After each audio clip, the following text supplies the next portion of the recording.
अल्हम्दुलिल्लाह वस्सलातु वस्सलामु अला रसूलिल्लाह व अला आलिहि व सहबिहि व मन वाला, अम्मा बाद। हमारे पास जो मसाइल चल रहे हैं, ये नजास्तों को ज़ाइल करने के अहकाम और मसाइल हैं, जिसका पहला हिस्सा हमने गुज़श्ता लेक्चर में पढ़ा था। और दूसरा हिस्सा आज हमारे पास नजास्तों को ज़ाइल करने के अहकाम और मसाइल या उनके तरीके, ये दूसरा हिस्सा आज हमारे पास है, जिसमें हम 3 या 4 मसले मजीद इंशाल्लाह आज के लेक्चर में पढ़ेंगे। और ये भी दौरे हाजिर के जो मसाइल हैं, उनके एतबार से बड़े अहम मसाइल हैं। और इसी तरह टेक्नोलॉजी और जदीद तरीके जो है वो चीज़ों को साफ करने के, उस हवाले से भी जो है वो इन मसाइल को समझने के लिए ये मसाइल काफ़ी मुफीद और कारआमद हैं इंशाअल्लाह। तो तीसरा मसला निजास्तों को ज़ाइल करने के तरीकों में से या अहकाम में से वो ये है कि क्या पानी के अलावा किसी दूसरी चीज से नजासत को ज़ाइल किया जा सकता है। क्या पानी के अलावा हम नजास्तों को किसी दूसरी चीज से ज़ाइल कर सकते हैं कि नहीं, ये मसला इख्तिलाफी है फुकहा के दरमियान। लेकिन इसमें से जो इत्तेफाकी जुज है, जिस पर तमाम फुकहा का इत्तेफाक है, हम पहले उसको अलहदा कर लेते हैं, फिर हम इख्तिलाफी मसले के अंदर दाखिल होते हैं। तो जिस जुज पर तमाम फुकहा का इत्तेफाक है वो ये है कि चीजों से नजासत को ज़ाइल करने वाली असल चीज पानी है। असल चीज पानी है, क्योंकि अल्लाह ताला ने कुरान करीम में तहारत हासिल करने का जरिया पानी को जो है वो जिक्र किया है। वह अनजलना मिनस समाई माअन तहूरा, और हमने नाजिल किया आसमानों से, या आसमान से पानी, तहूरन, जो पाक है और पाक करने वाला है। हम पहले ये बात तय कर चुके हैं कि तहूर अगर ता के दम्मा के साथ, ता के फतह के साथ हो, तो उससे मुराद वो पानी होता है जिससे तहारत हासिल की जा सकती हो, जो बज़ाते खुद भी पाक हो और पाक करने वाला भी हो। इस पर सबका इत्तेफाक है कि तहारत हासिल करने का, नजास्तों को ज़ाइल करने का असल जरिया पानी है। और ये बात भी आपके ज़हन में रहे कि जो नजास्तों को ज़ाइल करने की कैपेसिटी और ताकत आप पानी के अंदर पाते हैं, वो दीगर चीज़ों के अंदर नहीं है। बल्कि अगर मैं ये कहूँ कि पानी के कायम मुकाम कोई चीज़ नहीं हो सकती तहारत हासिल करने में, नजास्तों को ज़ाइल करने में। हम केमिकल्स वगैरह दीगर चीज़ें इस्तेमाल करते हैं, लेकिन उनके लिए भी हमें उनको ज़ाइल करने के लिए पानी का इस्तेमाल करना पड़ता है। लेकिन चूंकि इंसान तरक्की कर रहे हैं और तरक्की का दौर है, तो इसमें कुछ नए नए मसाइल जो हैं वो पेश पेश आते हैं। जैसा कि ड्राई करके चीज़ों को साफ किया जाता है, बांस को जो है वो उसके अंदर मशीन वगैरह के जरिए मुख्तलिफ तरीकों से जो है वो चीज़ों को खुश्क करके उनको साफ किया जाता है। तो क्या ड्राई करने से, धूप पे रख देने से, या इस तरह ये चीज़ें पाक होती हैं कि नहीं, ये मसला है जिसको हम सबसे पहले आज डिस्कस करेंगे। मसलन सबसे पहला मसला सूरज है। सूरज या हवा के जरिए क्या नजासत ज़ाइल हो जाती है। मसलन मैं इसकी मिसाल देता हूँ। मैट्रेस पर बच्चे ने पेशाब कर दिया, अब आपने उसको धूप में रख दिया 1 दिन, 2 दिन, 3 दिन, हत्ता कि उसकी वो जो स्मेल थी, जो उसका असर था, वो खत्म हो गया। या आपने हवा में रख दिया, अब हवा उसके ऊपर पड़ती रही, उसके असर को ज़ाहिर कर दिया। अब ये चीज पाक हो जाएगी कि नहीं, ये मसला है। इसमें फुकहा के 2 कौल हैं। पहला कौल ये है कि जो चीज नजासत लगने से नापाक हो जाए उसे धोना जरूरी है, चाहे वो नापाक होने वाली चीज कपड़ा हो, जमीन हो, बिस्तर हो, दीवार हो, कोई भी चीज हो, उसको पानी से धोना जरूरी है। उसको सूरज की शुआओं से, सूरज की रोशनी से, या मसनूई जो शुआएं हैं उनसे, या कोई भी जदीद तरीका जो है उसके जरिए इनके नजदीक उस चीज को पाक नहीं कर सकते सिवाय पानी के। और ये कौल जमहूर फुकहा का है। इनकी दलील क्या है?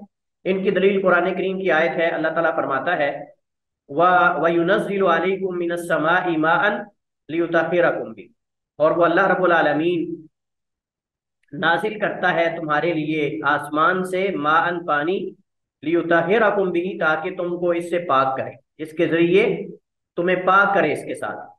दूसरी दलील हजरत अनस बिन मालिक रज़ी अल्लाह तआला अन्हु की गुज़श्ता हदीस है, जिसमें है उन्होंने बयान किया कि जा आराबियुन फबाला फी ताइफतिल मस्जिदी, एक बद्दू आया आराबी और उसने आकर मस्जिद के कोने में पेशाब कर दिया। फज़जरहुन्नासु, लोगों ने उसे डांटा, बुरा भला कहा।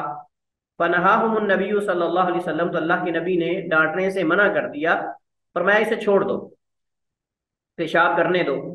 फलम्मा कज़ा बौलहु, जब उसने अपना पेशाब पूरा कर लिया यानी क़ज़ाए हाजत कर ली, अमर नबी सल्लल्लाहु अलैहि वसल्लम, अल्लाह के नबी ने हुक्म दिया, भी दनूबि मिन माइन, पानी का एक डोल लाने का, फाहुरी का अलैहि, तो उस पर बहा दिया गया।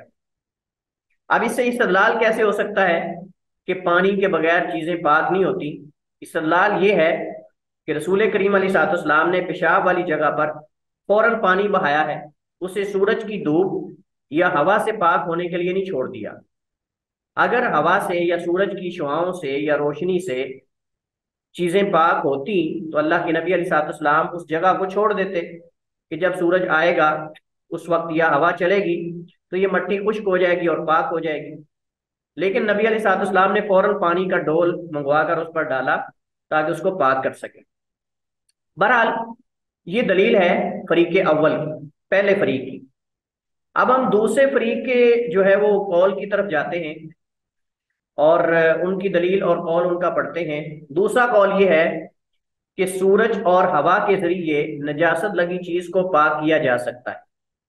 सूरज और हवा के जरिए नजासत लगी चीज को पाक किया जा सकता है, क्योंकि तहारत के लिए नजासत का असर जायल करना मकसूद होता है, वो जिस चीज से भी हो जाए। ये उनकी एक, आप समझ लें कि मंतकी दलील है। वो कहते हैं कि जिस चीज से भी नजासत जायल हो जाए, मकसूद असल में शरीयत की नजर में नजासत को जायल करना है, वो जिस चीज से भी हो जाए। जरूरी तो नहीं कि पानी, लेकिन पानी को इस वजह से जिक्र कर दिया गया क्योंकि पानी अगलब है, अक्सर है, यानी अक्सर लोग पानी से ही चूंकि जाहिर करते हैं नजास्तों को, और पानी का इस्तेमाल चूंकि बहुत ज्यादा है, इस वजह से पानी का जिक्र कुरान में कर दिया गया या हदीस के अंदर। वगरना अगर कोई और भी तरीका मुनासिब ऐसा मालूम होता है कि जिससे जो है वो नजासत जायल हो सकती है, खत्म हो सकती है, तो उसको भी इख्तियार किया जा सकता है। ये हनफिया का कौल है, अहनाफ का कौल है। इनकी दलील क्या है? हजरत अब्दुल्ला बिन उमर रज़ी अल्लाह तआला अन्हुमा से रिवायत है, काला, उन्होंने कहा, कानतिल किलाबु तबूलु, कुत्ते पेशाब करते थे, व तुकबिलु व तुदबिरु, और आते जाते थे, फिल मस्जिद, मस्जिद में, फी जमानी रसूलिल्लाह, नबी अलैहिस्सलाम के जमाने में। आप हदीस को जरा गौर के साथ सुनिएगा, फिर इससे वजह इस्तदलाल हम देखेंगे कि कैसे अहनाफ ने इससे इस्तदलाल किया है। तो कहते हैं कि नबी करीम अलैहिस्सलाम के जमाने में कुत्ते जो है वो पेशाब भी करते थे, व तुकबिलु व तुदबिरु, और मस्जिद में दाखिल भी होते थे, आते जाते भी रहते थे, क्योंकि दरवाजे नहीं थे, दाखिल हो जाते निकल जाते नबी अलैहिस्सलाम के जमाने में। फलम यकूनु, नहीं थे सहाबा इकराम, यरुशून शैयन मिन ज़ालिका, इसमें से कोई पानी वगैरह के छींटे ही मारते थे उस पर। इसे इमाम बुखारी ने मुअल्लक रिवायत किया है, लेकिन सीगा जज़म के साथ, मुअल्लक सीगा जज़म के साथ जो रिवायात सही बुखारी में है, हाफिज इब्न हजर रहमतुल्लाह ताला फरमाते हैं कि वो अहादीस और रिवायात जो सही बुखारी में मुअल्लक हैं, मुअल्लक का माना उसकी मुकम्मल सनद नहीं है, उसकी मुकम्मल सनद नहीं है। इमाम बुखारी या तो बाब बाब में उससे इस्तदलाल करते हैं, या किसी दूसरी हदीस के माने को वाजे करने के लिए या किसी और मकसद के लिए उसको जिक्र करते हैं, लेकिन इमाम बुखारी उसको हुज्जत नहीं बना रहे होते, सिर्फ बतौर एक इस्तदलाल को उसको जिक्र करते हैं, और इमाम बुखारी की शर्त पर नहीं हो। तो ये जो मुअल्लक रिवायात हैं, या तो बुखारी में ही दूसरी जगह मुत्तसिल हैं दूसरी सनद के साथ, या फिर दीगर किताबों में सही सनद के साथ वो अहादीस मौजूद है। तो हाफिज इब्न हजर रहमतुल्लाह फरमाते हैं कि जो रिवायात सही बुखारी में मुअल्लक सीगा जज़म के साथ हैं, सीगा जज़म का मतलब ये है कि काला, ज़करा, रवा, हद्दसा, इस तरह के अल्फाज, यानी मारूफ के साथ, मारूफ के सीगों के साथ। और सीगा मजहूल के साथ अगर आए, कीला, रुविया या जुकीरा, जिक्र किया गया, रिवायत किया गया, बयान किया गया, ये मजहूल, ये सीगा तमरीज है। तो हाफिज इब्न हजर कहते हैं कि ये रिवायात इनमें कलाम है, लेकिन जो इमाम बुखारी ने सीगा जज़म के साथ रिवायात जिक्र की हैं वो सही। और ये हदीस सिर्फ बुखारी में नहीं बल्कि सुनन नबी दाऊद में, सही इब्न हिब्बान वगैरह में मौजूद है, और हदीस सही है। इस हदीस से क्या पता चलता है कि नबी करीम अलैहिस्सलाम के ज़माने में जो है वो कुत्ते वगैरह मस्जिद में आते थे, पेशाब कर देते थे, अल्लाह के नबी सहाबाए किराम उसे सूरज और हवा के लिए छोड़ देते थे कि खुद खुश्क हो जाएगा, हवा चलेगी तो पाक हो जाएगी जगह। तो ये वजह इस्तदलाल है कि इस पेशाब वगैरह की नजासत, यानी वगैरह की नजासत हवा और सूरज की रोशनी से जायल हो जाती थी। हाफिज इब्न हजर रहमतुल्लाह ताला फरमाते हैं, कुत्तों के मस्जिद में पेशाब करने और आने जाने वाली बात उस वक्त की है जब मस्जिद के दरवाजे नहीं लगाए गए थे। ये आगाज में था, अभी मस्जिद के दरवाजे नहीं लगाए गए थे। इसके बाद अल्लाह के नबी अलैहिस्सलाम ने मस्जिद के दरवाजे लगाने का हुक्म दिया और उन्हें बंद रखने का हुक्म दिया, और इसी तरह उनको पाक और साफ रखने का हुक्म दिया। तो बहरहाल अब हमारे सामने दोनों तरह के कौल मौजूद हैं। हमने फरीक अव्वल का कौल पढ़ा, उनकी दलील पढ़ी, फरीक सानी का कौल पढ़ा, उनकी दलील पढ़ी। अब हम देखते हैं कि इनमें से राजे क्या है।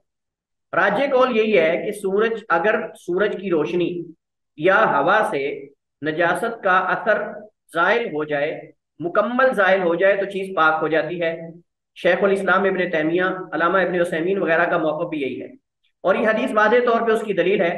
ठीक है, नबी अलैहिस्सलाम ने बाद में दरवाजे लगाने का हुक्म दिया, मस्जिदों को बंद रखने और पाक साफ रखने का, लेकिन उससे पहले नबी अलैहिस्सलाम का अमल रहा है कि जहां कुत्ते पेशाब करते थे या उसको खराब कर देते थे, आप उसको सूरज की शुआओं और हवा के लिए छोड़ देते थे। आप उसको जो है वो छोड़ देते थे और बाद में वो उसको जो है वो हवा और सूरज जो है वो पाक कर देता था। लेकिन सवाल ये है कि जो जमहूर ने दलील दी है, अल्लाह के नबी अलैहिस्सलाम ने जो है वो अराबी के पेशाब पर आपने पानी उड़ेला है, आपने उसको हवा और सूरज के लिए क्यों नहीं छोड़ा?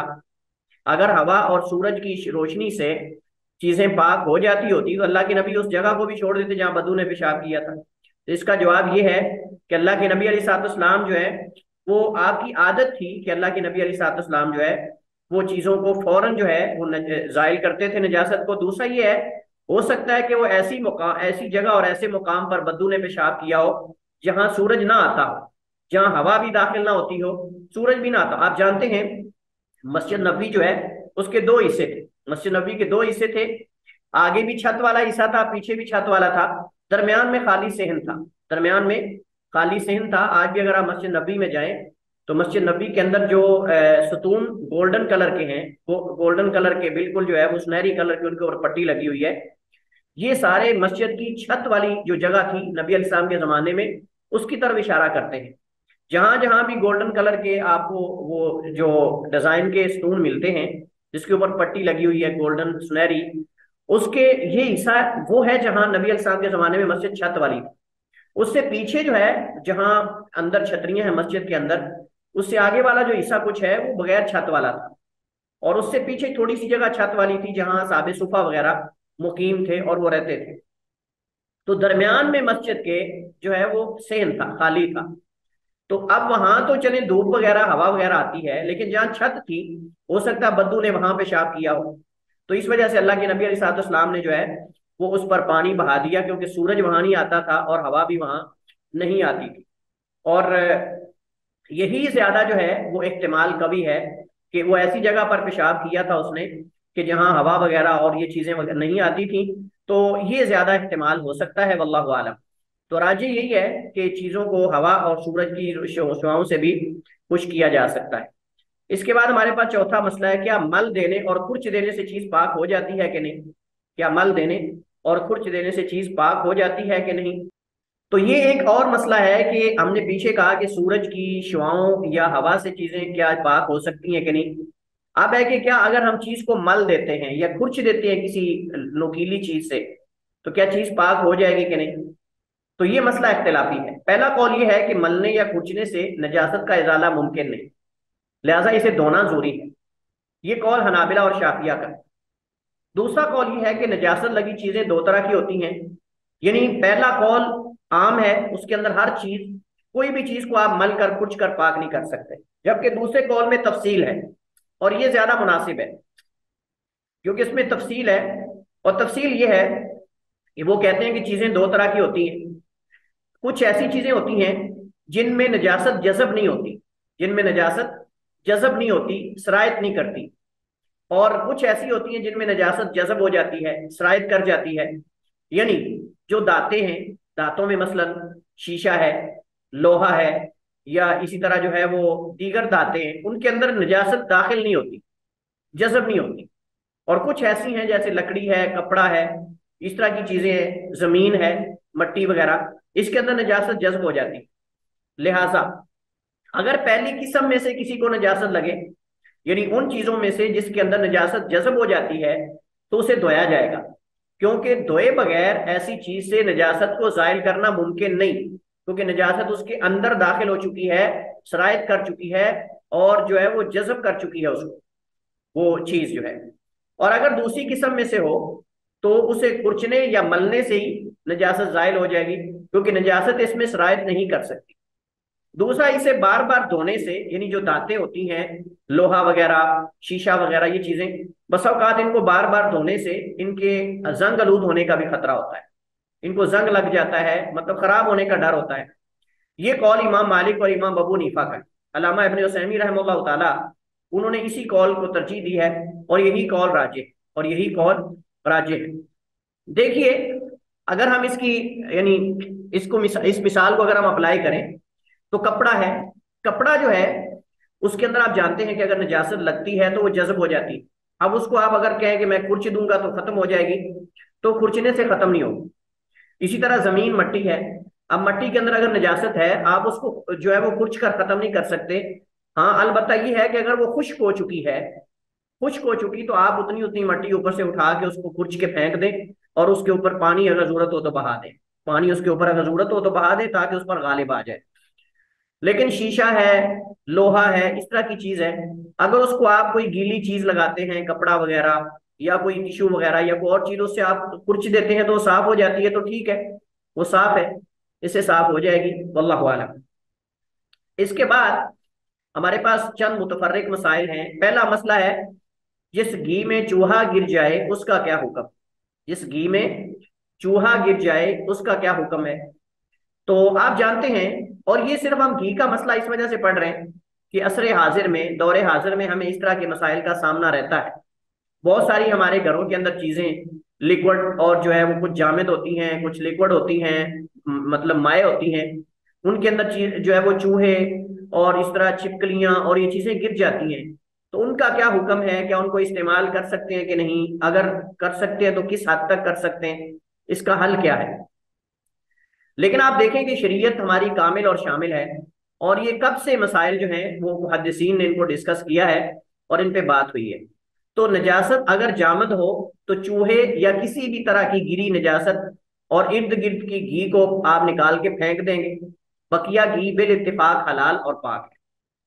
इसकी दलील हजरत मैमूना रजी अल्लाह तआला अन्हा उम्मुल मोमिनीन की हदीस है कि अन्ना रसूल अल्लाह सल्लल्लाहु अलैहि वसल्लम सुइला अन फारतिन सकतत फी समनिन फकाल अलकुहा वमा हौला फतरहुहा वकुलू समनकुम, कि बेशक नबी अलैहिस्सलाम से सवाल किया गया चूहिया के बारे में, सकतत फी समनिन, जो किसी घी में गिर गई, फकाला, तो आपने फरमाया, अलकुहा, फेंक दो उसे, वमा हौलाहा, और जो उसके गिरदो नवाह का घी है उसको, फतरहू, उसे फेंक दो, वकुलू समनकुम, और अपना बाकी घी जो है उसको इस्तेमाल कर लो या खा लो।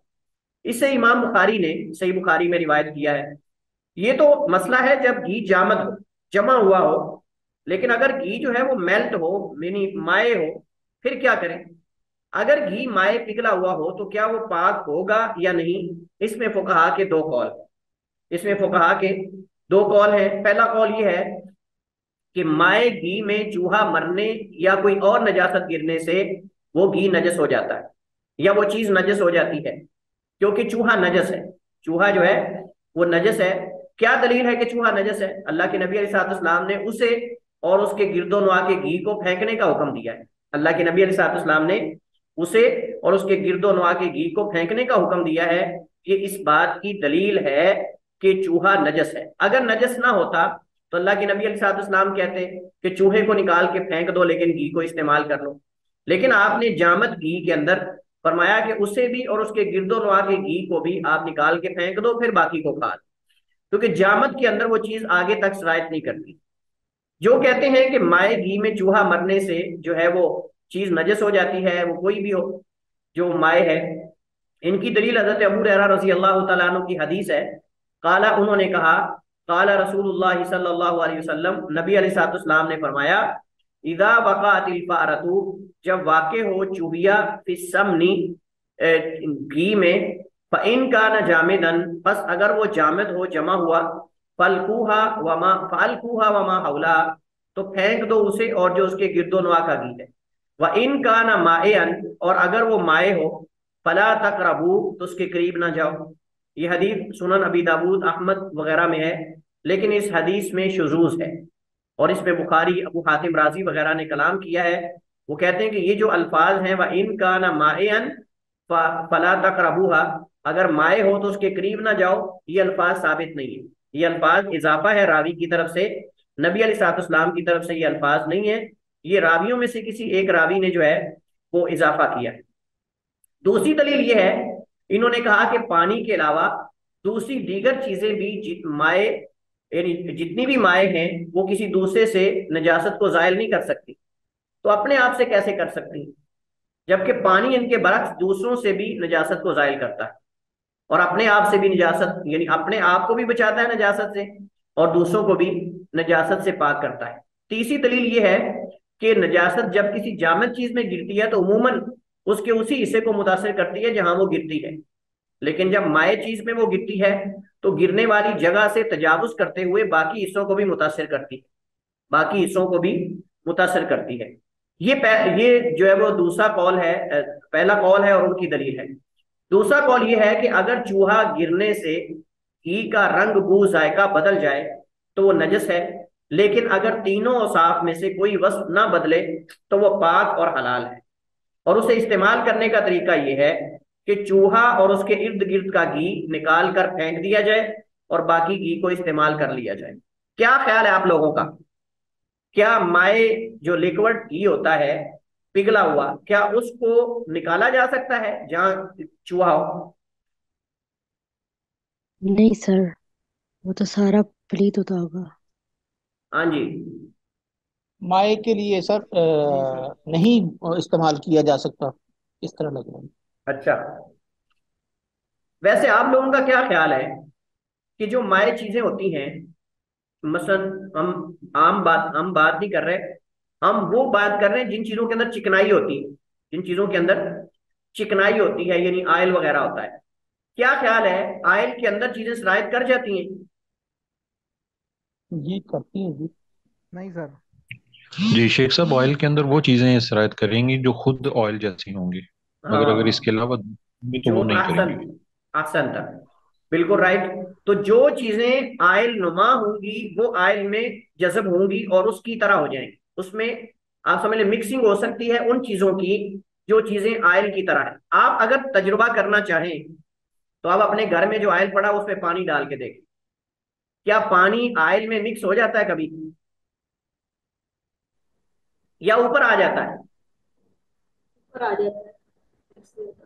मैं वैसे कह रहा हूं, ये नहीं कि आप अपने घर में जितना आयल पड़ा उसमें पानी डाल दें, फिर कहें कि उस्ताद साहब ने ऐसे ही कहा था। मैं वैसे कह रहा हूं कि अगर किसी को यकीन नहीं तो आप ट्राई करके देख लें, और वैसे उमूमन होता है। मसलन जब बारिश वगैरह आती है, अगर कोई आयल नुमा चीज बाहर पड़ी हो चिकनाई वाली, तो देखते हैं। अच्छा अच्छा, आप चलेंगे नहीं, हम एक और मिसाल देखते हैं। इंजन वगैरह होते हैं ना बाहर जो लगे होते हैं, इंजन या जो मशीनरी वगैरह होती है, उसके अंदर आयल होता है, आप जानते हैं। जब बारिश आती है ना तो वो पानी बारिश का ऊपर रुक जाता है, नीचे आयल होता है, बारिश का पानी ऊपर, पानी उसी तरह नजर आ रहा होता है। जहां कहीं भी आपने पानी आयल वगैरह किसी चीज में यूज किया है तो आप देखते हैं कि जब बारिश आती है तो वो पानी उसके अंदर नहीं जाता। बहरहाल हमें दीगर माए चीजों में और जो आयल वगैरह है इसमें फर्क करना पड़ेगा। फर्क इस वजह से करना पड़ेगा कि जो आयल वगैरह होता है, घी वगैरह, इसके अंदर चीज सरायत नहीं करती जब तक वो उसकी मिसल ना हो। इस वजह से आप उसको निकाल सकते हैं। मसलन आपके पास जो है वो एक टब के अंदर आयल है और उसके दरमियान चूहा है, और उसके दरमियान चूहा है वो मरा हुआ है। अब आप क्या करें कि आप उसको उतने हिस्से को जो है कोई चीज भर के उसमें से, दरमियान में से जहां से वो मौजूद है, आप उसको निकाल लें। ये दिल मानने की बात है, हम बात सिर्फ उसके हराम और हलाल या नजस और अदम नजस की बात कर रहे हैं। बाकी अगर दिल किसी का करता है तो वो इस्तेमाल करे, अगर किसी का दिल नहीं करता तो वो ना इस्तेमाल करे। हम ये नहीं कह रहे कि वो उसको इस्तेमाल करे, हाँ अगर उसका दिल नहीं मान रहा तो, लेकिन हम शरई मसला बयान कर रहे हैं कि क्या इस तरह वो चीज नजस हो सकती है कि नहीं। आयल का मसला और दीगर पानी वगैरह, मशरूबात, दूध वगैरह का मसला मुख्तलिफ है इससे, इस एतबार से अगर वो माए हो, अगर वो माए हो। ये कौल जो है वो इब्ने हज़म का है, और एक रिवायत इमाम अहमद बिन हंबल से और इमाम बुखारी रहमतुल्लाह ताला से भी, और उन्होंने भी इसी कौल को इख्तियार किया है। इनकी दलील क्या है? इनकी दलील एक तो हजरत मैमूना रजी अल्लाह तआला अन्हा की हदीस है, गुज़श्ता हदीस। और वजह इस्तदलाल उस हदीस से यह है कि इस हदीस में रसूल करीम अलैहिस्सलाम ने माए और जामद का फर्क किए बगैर हुक्म बताया है। नबी अलैहिस्सलाम ने माए और जामद का फर्क किए बगैर हुक्म बताया है। और हिजाज का घी उमूमन गर्म इलाका होने की वजह से यानी जो हिजाज का घी है, जो हिजाज में लोग इस्तेमाल करते हैं, वो उमूमन चूंकि हिजाज का इलाका गर्म है, और आप जानते हैं कि हिजाज के अंदर अक्सर जो घी है वो जामद नहीं होता बल्कि माए होता है, जामद नहीं होता बल्कि माए होता है, क्योंकि हिजाज का मौसम गर्म है और अक्सर गर्म रहता है, वहां घी का जमना मुमकिन ही नहीं, वहां का घी का जमना मुमकिन ही नहीं, अक्सर घी जो है वो माए ही होता है। इस वजह से नबी अलैहिस्सलाम की हदीस में जामद का लफज नहीं है, जामद का लफज नहीं है। उस हदीस के अंदर मुतलक है कि जब घी में कोई चूहा गिर जाए तो आप उसे और उसके गिरदो नवा के घी को फेंक दो और बाकी को इस्तेमाल कर लो। दूसरी दलील ये है, फरमाते हैं कि मुशाहिदा और तजुर्बा ये बताता है कि नजासत घी या किसी भी चिकनाई वाली चीज में सरायत नहीं करती, चाहे वो जामद हो या माए। इन्होंने जमहूर की दलील यानी हदीस अबी हुरैरा रज़ी अल्लाह तआला अन्हु का जवाब ये दिया है कि वो हदीस ज़ईफ है, क्योंकि इसमें मामर ने इमाम जोहरी के बाकी शागिर्दों की मुखालफत की है। मामर बिन राशिद ने इमाम जोहरी के बाकी शागिर्दों की मुखालफत की है, और जो इमाम जोहरी के बाकी शागिर्द अल्फाज बयान करते हैं, ये अल्फाज उसके बरक्स यानी उसके मुखालिफ बयान करते हैं, ये अल्फाज उसके बरक्स यानी उसके मुखालिफ बयान करते हैं। और बाकी जितने रावी हैं वो सिर्फ उमूमन बयान करते हैं कि जब घी जो है उसमें चूहा गिर जाए तो उसको और उसके गिरदो नवा के घी को फेंक दो। लेकिन वह इन का ना माए अन फला तकरबू, और अगर वो माए हो यानी मेल्ट हो तो उसके अंदर करीब ना जाओ, ये अल्फाज का इजाफा सिर्फ मामर करते हैं इमाम जोहरी से। बाकी इमाम जोहरी के शागिर्द जो है, और आप जानते हैं कि इमाम जोहरी के शागिर्दों की तादाद बहुत ज्यादा है, इमाम जोहरी के शागिर्दों की तादाद बहुत ज्यादा है, बल्कि बहुत सारे मुहद्दिसीन इमाम जोहरी के शागिर्दों के जो पहला तबका है उनके हिफज पर दीगर दीगर जो रावी हैं उनके हिफज का इम्तिहान लेते थे। मसलन इमाम जोहरी रहमतुल्लाह ताला के शागिर्दों के अगर 8 तबकात है ना, पहले तबके में इमाम मालिक आते हैं, इमाम मालिक, लैथ बिन साद और कई आइम्मा और उलमा और मुहद्दिसीन हैं। तो वो देखते थे कि इमाम जोहरी की अहादीस को जो पहले तबके के रावियों ने बयान किया है, निचले तबके के रावी कितनी गलतियां करते हैं उनके मुकाबले में। मसलन जो रिवायात इमाम मालिक जैसे आइम्मा इमाम जोहरी से बयान करते हैं और जो ये नीचे वाले तबके के बयान करते हैं, अगर इनकी गलतियां उनके मुकाबले में ज्यादा हैं तो उस तरह उनका तबका भी नीचे का होगा, और उसमें उनकी गलतियां भी उसी अंदाज में मौजूद होंगी। तो बहरहाल इमाम जोहरी रहमतुल्लाह ताला के दीगर शागिर्द ये अल्फाज बयान नहीं करते। इस मुनासबत से ये हदीस जो है वो ज़ईफ है, क्योंकि ये शाज की किस्म है, और शाज जो है वो ज़ईफ की अकसाम में से एक किस्म है। अगरचे सनद के एतबार से वो सही होती है, लेकिन मतन में कुछ इजाफा होता है जो कि दीगर रावियों के खिलाफ होता है, जो उस मुहद्दिस और इमाम के शागिर्दों में जो है वो पाया जाता है। राजे कौल यही है कि जामद और माए में फर्क नहीं किया जाएगा, बल्कि घी के औसाफ तलासा को देखा जाएगा। इसी कौल को शेखुल इस्लाम इब्न तैमिया और अल्लामा इब्न उसैमीन वगैरह ने इसी कौल को जो है वो तरजीह दी है। अल्लामा इब्न उसैमीन और इब्न तैमिया वगैरह ने इसी कौल को जो है वो तरजीह दी है। इसके बाद कुछ मुतफर्रिक मसाइल हैं नजास्तों के हवाले से, हम इनको पढ़ते हैं और फिर आगे इंशाल्लाह एक नया बाब हमारे साथ शुरू होगा, कज़ाए हाजत के आदाब। मैं आपके साथ स्क्रीन शेयर कर रहा हूँ। ये मुख्तसर 2 मसले हैं, एक दो, इनको हम पढ़ लेते हैं। तो हमारे पास जो है वो कुफार के बर्तनों के हवाले से ये हमारे पास मसला है कि कुफार और मुशरिकीन के बर्तन इस्तेमाल किए जा सकते हैं या नहीं। जी, क्या ख्याल है आप लोगों का? जी शेख साहब, कोशिश करनी चाहिए कि ना करें इस्तेमाल। अगर कोई और ऑप्शन ना हो तो फिर सफाई करके इसको क्योंकि वो इसमें वो ये पिग वगैरह को पकाते हैं, तो इसलिए कोशिश करनी चाहिए कि ना करें। ठीक है, और कोई? शेख साहब नहीं सर, नहीं करनी चाहिए। मेरा इसके अपोजिट है। मेरा जो है इसके अपोजिट है। क्या? क्या, कैसे? इसलिए कि जबीहा उनका मतलब जो है ना, वो अगर हलाल है तो जाहिर है नॉर्मली तो यही सफर किया जाएगा कि वो हलाल खाते हैं और हलाल में तो खाया जा सकता है। ठीक है, तो जबकि वो जो पिग वगैरह है वो तो डिफरेंट सर्कमस्टांसिस में होते हैं, हर वक्त तो वो ये चीजें नहीं खाते। चलिए खैर। सर मैं बताऊं? हाँ। जी, बर्तन में तो ग्लास वगैरह भी आ जाते हैं, नहीं इस्तेमाल कर सकते हम। अच्छा, चलिए, क्या ख्याल है अगर हम बर्तनों की कैटेगरीज बनाएं? बर्तन जो हैं या तो नए होंगे बिल्कुल, या इस्तेमाल शुदा होंगे, ऐसे ही है।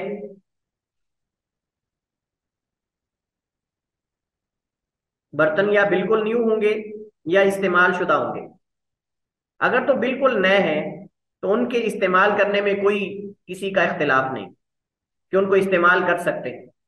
अगर कुफार और मुशरिकीन के बर्तन बिल्कुल नए हैं तो उनको इस्तेमाल करने में कोई हर्ज नहीं, जैसा कि कलाले हजर, हजर बस्ती से मदीना के लिए, अहले मदीना के लिए मटके वगैरह, बर्तन वगैरह आते थे, और वो कुफार गैर मुस्लिम तैयार करते थे। और बहुत सारी चीजें जो है वो कैसरो किसरा और ईरान और रोमान वगैरह से आती थी, लोग उनको इस्तेमाल करते थे। तो अगर तो बिल्कुल न्यू है, नए हैं, तो उनको इस्तेमाल करने में कोई हर्ज नहीं। और अगर वो बर्तन जो हैं वो इस्तेमाल शुदा हैं, तब उनकी भी दो हालतें हैं। या तो उनके पाक होने का यकीन है, या उनके पाक होने का यकीन नहीं है। अगर उनके पाक होने का यकीन है और आपके पास नए दूसरे मुतबादिल बर्तन मौजूद हैं, आपके पास मुतबादिल बर्तन भी मौजूद हैं, तो इस सूरत पे आप क्या करेंगे? आप जो है वो मुतबादिल बर्तन इस्तेमाल करेंगे, आप उनके बर्तन इस्तेमाल नहीं करेंगे। और अगर आपके पास अपने बर्तन नहीं है मुतबादिल, सिवाय उन बर्तनों के जो अहले किताब या कुफार के बर्तन हैं, हमने कहा कि इनकी दो सूरतें हैं। या तो यह है कि वो बिल्कुल साफ होंगे, उनके साफ होने का आपको यकीन है कि उसमें कुछ नहीं खाया गया हराम वगैरह, तो फिर अफजल यह है कि आप उनको धोकर इस्तेमाल करें, बगैर धोए इस्तेमाल ना करें।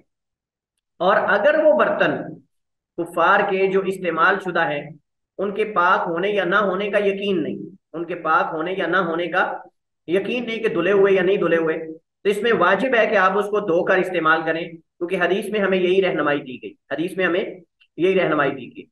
तो ये मसला यहाँ आप देख रहे हैं, वजाहत मौजूद है कि इनमें नजासत लगी होगी या फिर कुछ हराम खाया गया होगा। इस सूरत में बिल इजमा धोए बगैर इनका इस्तेमाल हराम और नाजायज है। वो इस्तेमाल शुदा तो हो, लेकिन धुले हुए हैं, बिल्कुल साफ हैं, तो उनके इस्तेमाल करने के बारे में उलमा के दो कौल हैं। पहला कौल ये है, बाद उलमा ने कहा कि इंतहाई मजबूरी की सूरत में अच्छी तरह धोकर इस्तेमाल किए जा सकते हैं। दूसरा कौल ये है, बाद उलमा ने कहा कि कुफार के बर्तन जब तक बज़ाहिर साफ हो, उनका इस्तेमाल मुतलकन जायज है, यानी धोने की जरूरत नहीं, आप उसको इस्तेमाल कर सकते हैं। राजे कौल, जैसा कि अलामा इब्ने उसैमी रहमतुल्लाह ताला और अलामा शनकीती, मोहम्मद अमीन शनकीती रहमतुल्लाह ताला ने फरमाया कि कुफार के बर्तनों में खाने से इज्तनाब किया जाए, इल्ला के कोई और बर्तन ना मिले या कोई मजबूरी हो, तो उनके बर्तन धोकर इस्तेमाल किए जा सकते हैं।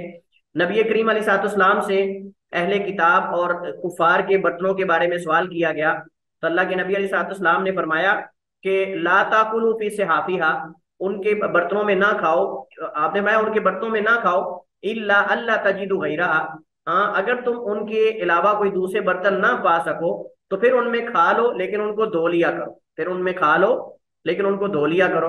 और ये नबी अलैहिस्सलाम की सही हदीस है, जिसमें आपने दो चीजें जिक्र की हैं। कुफार के बर्तन इस्तेमाल करने की दो शर्तें अल्लाह के नबी अलैहिस्सलाम ने हदीस में जिक्र की हैं। पहली शर्त यह है कि तुम्हारे पास कोई मुतबादिल बर्तन ना हो, तुम्हारे पास कोई मुतबादिल बर्तन ना हो। नंबर दो, तुम उसको अगर इस्तेमाल करना चाहते हो तो धोकर इस्तेमाल करो, बगैर धोए इस्तेमाल ना करो। तो ये उन बर्तनों के बारे में जो बिल्कुल नए हैं, ये उन बर्तनों के बारे में जो बिल्कुल सॉरी इस्तेमाल शुदा हूँ, जो बिल्कुल नए हैं, उनके बारे में तो हमने कहा कि इत्तेफाक है, इस्तेमाल करने के अंदर कोई हर्ज नहीं है। सवाल ये है कि कुफार और मुशरिकीन के कपड़े या लिबास इस्तेमाल करने का क्या हुक्म है, जो इस्तेमाल शुदा हो। हाँ जी। जी शेख साहब इस्तेमाल कर सकते हैं। कर सकते हैं। जी, ये क्योंकि वो उनका वजूद है वो नापाक नहीं है, तो उसमें इन कपड़ों के बनाने में कोई हराम चीज भी इस्तेमाल नहीं हुई, तो इसलिए मेरा ख्याल है कि इस्तेमाल कर सकते हैं। मुतलकन यानी बगैर किसी शर्त और कैद के। जी, वो अगर कोई निजात उस पर नहीं लगी हुई तो वो तो चाहे मुसलमान के भी कपड़े हों, उसमें अगर निजात लगी हो तो उसको तो हम धोएंगे। और कोई। सब धो के इस्तेमाल कर सकते हैं। धो के इस्तेमाल कर सकते हैं। क्या कुफार जो हैं, मुशरिकीन, वो ताहरत का ख्याल करते हैं? नहीं सर। क्या पेशाब के बाद इस्तिंजा करते हैं वो? नहीं जी। तो क्या ख्याल है जो ब्रांडेड कपड़े बाहर से आते हैं, सॉरी, जो इम्पोर्टेड कपड़े आते हैं इस्तेमाल शुदा बाहर से, अंदरूनी कपड़े भी होते हैं, बैरूनी भी होते हैं। अंदरूनी का माना यानी जो नीचे इस्तेमाल होते हैं, और बैरूनी का माना जो बाहर इस्तेमाल होते हैं। तो क्या ख्याल है, वो तो इस्तिंजा ही नहीं करते, वो तो उसी तरह पेशाब करके उठ जाते हैं। मैं एक सवाल आपसे करने लगा हूं, बड़ा दिलचस्प सवाल है, बड़ा दिलचस्प सवाल है। ये जो परफ्यूम्स हैं, ये परफ्यूम जो इनको इस्तेमाल करते हैं, क्या उनको कहते हैं? इटली के जो परफ्यूम्स हैं, इनको क्या नाम देते हैं?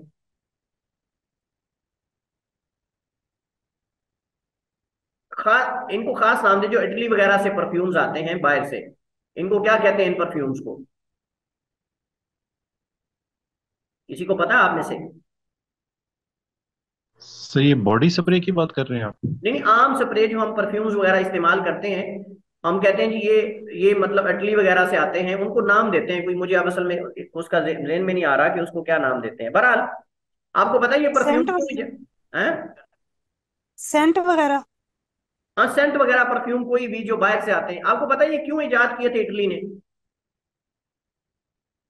नहीं। जी, हाँ। वहाँ पे बहुत ज्यादा ये पेशाब तो क्योंकि नहीं करते, इसको पानी इस्तेमाल नहीं करते वॉशरूम में, तो गंदगी बहुत ज्यादा मतलब है ना वो होना शुरू होगी, अहसन। स्मेल आगे पीछे बहुत अहसन ज्यादा था। होना शुरू होगी। तो फिर फ्रांस यूरोप ने ये कहा में, कि तो यूरोप में ये जो परफ्यूम्स वगैरह तैयार हुए हैं, इसको असल यूरोप तैयार करने वाला है, और ये उनकी मजबूरी थी।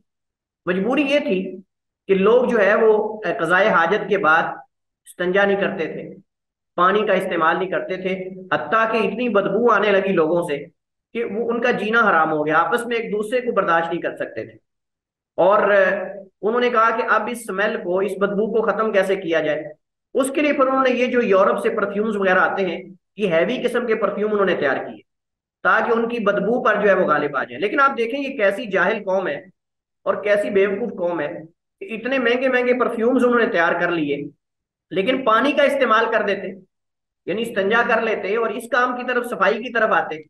उन्होंने सफाई को बेहतर करने की बजाय उन्होंने क्या किया, उन्होंने परफ्यूम्स लगाना शुरू कर दी। यानी आप अंदाजा करें कि एक बंदा इस्तिंजा जो है वो पेशाब कज़ाए हाजत करके उसी तरह उठ के परफ्यूम लगा ले, ऐसे ऐसे शू शू करके, तो बाहर आ जाए। क्या ख्याल है आपका, इससे वो नजासत और वो जो जरासीम वगैरह खत्म हो जाएंगे? कभी खत्म नहीं हो सकते। परफ्यूम जितना हैवी किस्म का भी लगा लें, चले दूसरों को तो सुकून हो जाएगा, उस बंदे अपने आप को सुकून होगा? बड़ी हैरानगी की बात है।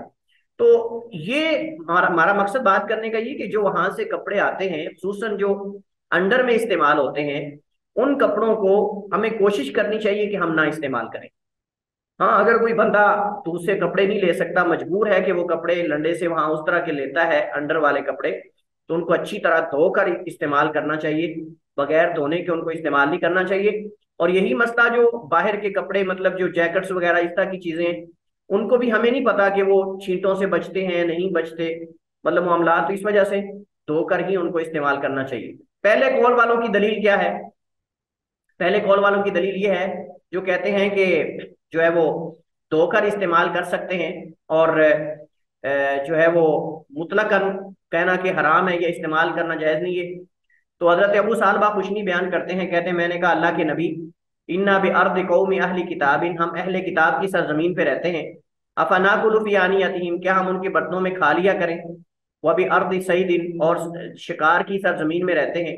असीदु बिकौसी व बिकल्बी, मैं अपनी कौस यानी तीर कमान जो होता है जिसे तीर चलाते हैं उससे और अपने कुत्ते के जरिए शिकार करता हूँ। अल्लदी लैसा बिमुअल्लम, जो सुदाया हुआ नहीं है, जो कुत्ता सुदाया हुआ नहीं, क्या मैं उससे शिकार कर लूं। वह भी कल भी अलमुअल्लम, और एक कुत्ता दूसरा होता है जो सुदाया हुआ है, यानी दो कुत्ते छोड़ता हूँ, एक सुदाया हुआ है शिकारी है और एक गैर शिकारी है। तो क्या फमा यसलुहुली, क्या इनमें से जायज है मेरे लिए। काला, तो आपने फरमाया, अम्मा मा जकरता मिन अहलिल किताबी, जो आपने अहले किताब का जिक्र किया है, फ़इन वजद तुम गैरहा, बस अगर तुम उन बर्तनों के अलावा दूसरे बर्तन पाओ, फला ताकुलु फीहा, तो फिर उनके बर्तनों में ना खाओ। वइल्लम तजिदू, और अगर तुम कोई दूसरे बर्तन मुतबादिल ना पा सको, फगसिलूहा वकुलू फीहा, तो उन्हें धो लिया करो और उनमें खा लिया करो। यहाँ दो शर्तें अल्लाह के नबी अलैहि सलाम ने जिक्र की हैं। एक तो तुम्हारे पास मुतबादिल बर्तन ना हो, और दूसरा ये है कि आप उनको धोकर इस्तेमाल कर सकते हैं, बगैर धोए इस्तेमाल नहीं कर सकते। और ये सही बुखारी की हदीस है, और ये सही बुखारी की हदीस है। जो दूसरा ग्रोह है उनकी हदीस, एक तो हजरत अनस की हदीस है, अन्ना इमरातन यहूदियतन अतत रसूलुल्लाह सल्लल्लाहु अलैहि वसल्लम, एक यहूदी औरत अल्लाह के नबी के पास आई, बिशातिन मसमूमतिन, वो एक जहर आलूद बकरी लेकर आई। आपको जानते हैं आप कि खैबर के साल जो है एक यहूदी औरत ने अल्लाह के नबी इस्लाम की दावत की थी, और उसने उस बकरी में जहर मिलाया हुआ था। फाकल अमीनहा, अल्लाह के नबी ने उससे खा लिया। फजी अबिहा इला रसूलिल्लाह, अल्लाह के नबी अलैहिस्सलाम को के पास उस औरत को लाया गया। फसालहा अन जालिका, तो उससे पूछा गया कि तुमने ये क्यों किया। फ़कालत अरदतु लिअक़्तुलक, उसने कहा कि मैंने इस वजह से ये किया है ताकि तुम्हें कत्ल कर दूं, यानी शहीद कर दूं। काला, तो आपने फरमाया, मा कान अल्लाहु लियुसल्लितकी अला ज़ालिक अला ज़ाकी, नहीं था अल्लाह ताला कि वो मुसल्लत करता आपको इस काम पे, यानी आप इसमें कभी कामयाब नहीं हो सकती, क्योंकि ये आयत नाज़िल हो चुकी थी, वल्लाहु यासिमुका मिनन नास, कि अल्लाह आपको लोगों से महफूज कर लेगा, बचा लेगा। और नबी अलैहिस्सलाम का अल्लाह पे तवक्कुल बहुत ज्यादा था, यकीन था। आपको पता था कि कोई आपको काफिर अगर जख्मी कर सकता है लेकिन आपको शहीद नहीं कर सकता, ये आपको यकीन था कि कोई भी काफिर आपको जख्मी तो कर सकता है लेकिन आपको कत्ल नहीं कर सकता, यानी शहीद नहीं कर सकता। इस वजह से आपने फरमाया, मा कान अल्लाहु लियुसल्लितकी अला ज़ाकी, नहीं था अल्लाह ताला कि वो आपको इस पे मुसल्लत करता, यानी आपको कामयाब करता। काला, रावी कहते हैं, औ काला, या आपने फरमाया, अलैया, मेरे ऊपर। काला कहते हैं, कालू, साहबा ने पूछा अल्लाह के रसूल, अला नक्तुलहा, क्या हम इसे कत्ल न कर दें। काल अला, आपने फरमाया नहीं। बहरहाल इस हदीस से पता चलता है कि उस औरत ने जो है वो बकरी अल्लाह के नबी अलैहिस्सलाम के पास लेकर आई, लेकिन आपने ये नहीं पूछा कि तुमने बर्तन धोए हैं कि नहीं, तुमने बर्तन जो है वो धोए हैं कि नहीं, बल्कि आपने उसके अंदर उसकी दावत को कबूल किया और आपने उसे जो है वो खाया है, आपने उसे खाया है। आपने उसको ये नहीं कहा कि आप जो है बर्तन धो के लाए हो या बगैर धो के लाए हो। तो इससे पता चलता है कि धोना मुस्तहब है लेकिन लाजिम नहीं, धोना मुस्तहब है लेकिन लाजिम नहीं है। चलिए जी, इमाम नबी रहमतुल्लाह ताला इसके बारे में एक फायदा जिक्र करते हैं। फरमाते हैं, वहादिहिल मरअतुल यहूदिया, और ये जो यहूदिया औरत थी, अल्फाइलतुल इस्म, जिसने अल्लाह के नबी के लिए जहर डाला था बकरी में, इस्मुहा ज़ैनब बिन्तिल हारिस, इसका नाम ज़ैनब बिन्त हारिस था, और ये मरहब की बहन थी। मरहब जिसको हजरत अली ने कत्ल किया था, जिसको हजरत अली ने कत्ल किया था, और ये खैबर का सबसे बड़ा बहादुर समझा जाता था, सबसे बड़ा बहादुर समझा जाता था। तो इसने चैलेंज किया था कि कौन है जो मेरा मुकाबला करेगा। तो अल्लाह के नबी साहब ने हजरत अली को कहा कि तुम जाओ। तो हजरत अली ने जो है वो उसको तलवार का एक ही वार करके दो टुकड़े कर दिया। तो ये उसकी बहन ने बदला लेना चाहा था नबी अलैहिस्सलाम से। दूसरी दलील हजरत इमरान बिन हुसैन की है कि बेशक नबी अलैहिस्सलाम और आपके साहबा ने मुशरिका औरत के मशकीजे से वुजू किया, मुशरिका औरत के मशकीजे से वुजू किया। और इस हदीस की असल मुत्तफकुन अलैह है, लेकिन हदीस दारकुतनी में, सुनन दारकुतनी में, और हदीस सही दर्जे की। वजह इस्तदलाल ये है कि मुशरिक के बर्तन में वुजू किया जा सकता है तो उसमें खाना भी खाया जा सकता है। बहरहाल धो लेना ये मुस्तहब है और अफजल है, और जो है वो बगैर धोने के इस्तेमाल करना ये जायज़ है, लेकिन बाज़ उलमा ने गुज़श्ता हदीस की वजह से वाजिब करार दिया है। तो इसी पर हम इक्तिफा करते हैं। वल्लाहु ताला अलम व अहकम। इसके बाद हमारे साथ एक नया मौजू शुरू हो रहा है, क़ज़ाए हाजत के आदाब। इंशाल्लाह ये अगले लेक्चर में हम पढ़ेंगे।